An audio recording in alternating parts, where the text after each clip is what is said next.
And then in a game on CBS, they were losing, and the camera went to him, and he went like this.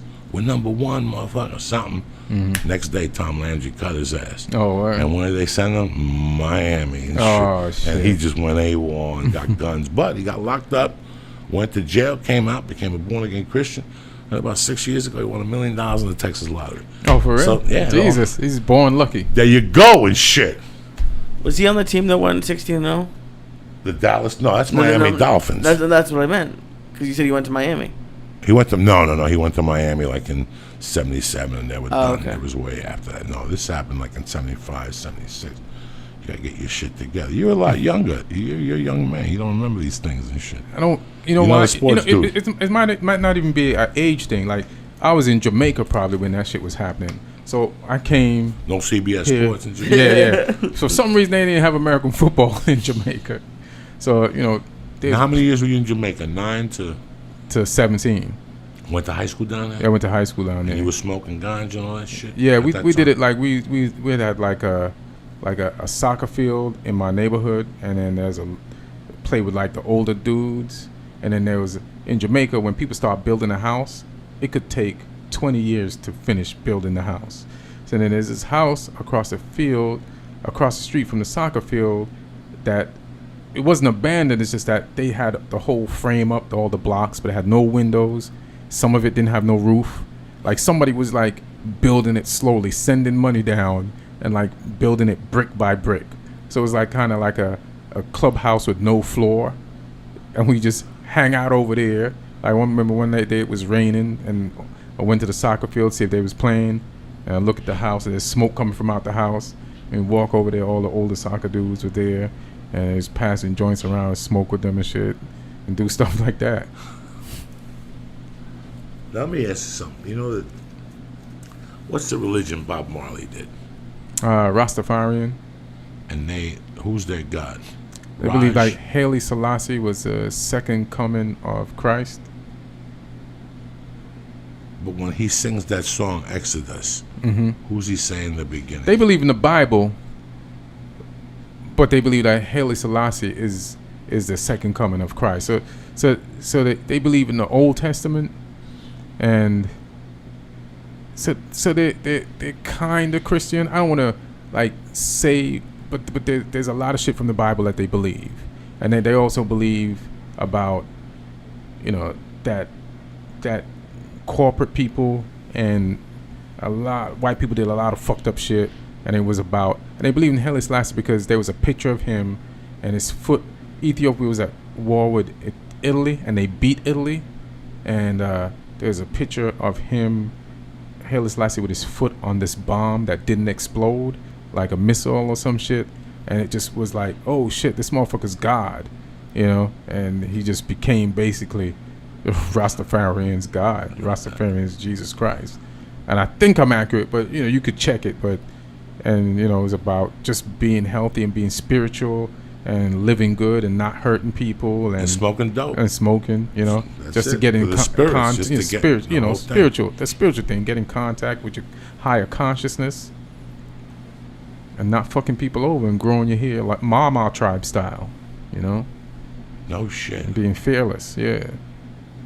So you're 17, you end up in New York City. Who's up there? My mother's there, and we all came up, me, my father, my 2 sisters, and my brother.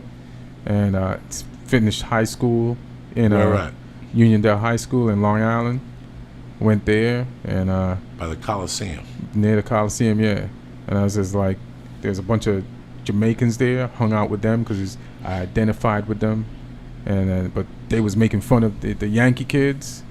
Like dominated the school. Yankees, like any American black kid, we call them Yankees. They call us Yardies, and we fight every day.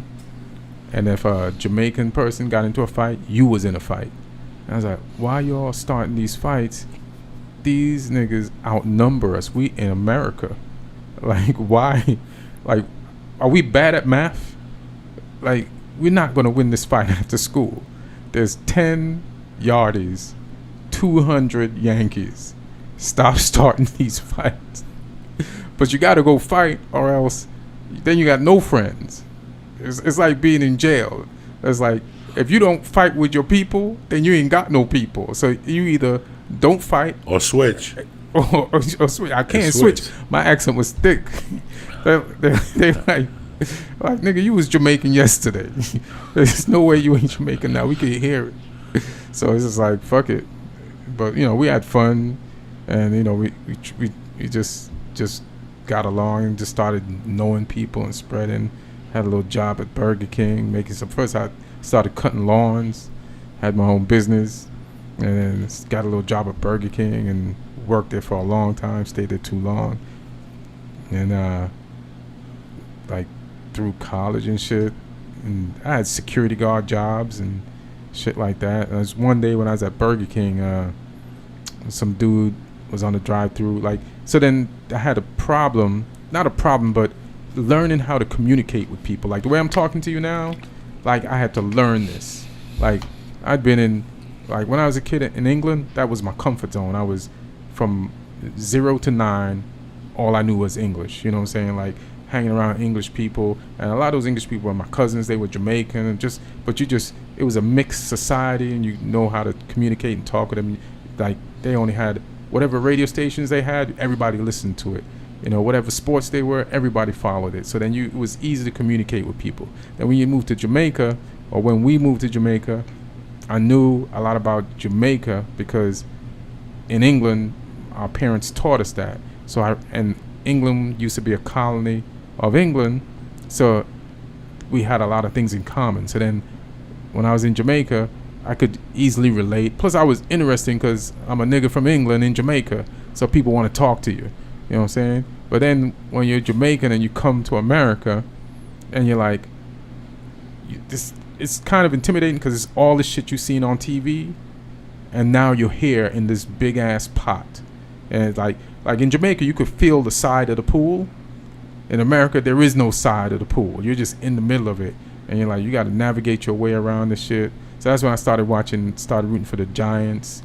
Like I learned that people talk sports and music. And sports music, and there was a guy there, his name was Greg Ellis. He was funny as shit. He was a singer, and he was funny as shit, and everybody loved hanging around Greg and working on his shift at Burger King. Like this thing would just have you laughing, clowning people, and I enjoyed hanging out with him. And I was like, oh, that's what you do. You just get funny. You tap into your funny side. And I was so just socially lost. I forgot that, something that I was doing naturally in Jamaica. When you're trying to find your center in a new place, you forget until it hits you. It's like, oh, the shit you was doing in Jamaica, nigga. Just being a person and being funny and have some context on how to be funny, like no sports, no music, and because you feel behind. Like the things that everybody knows out here, you don't know.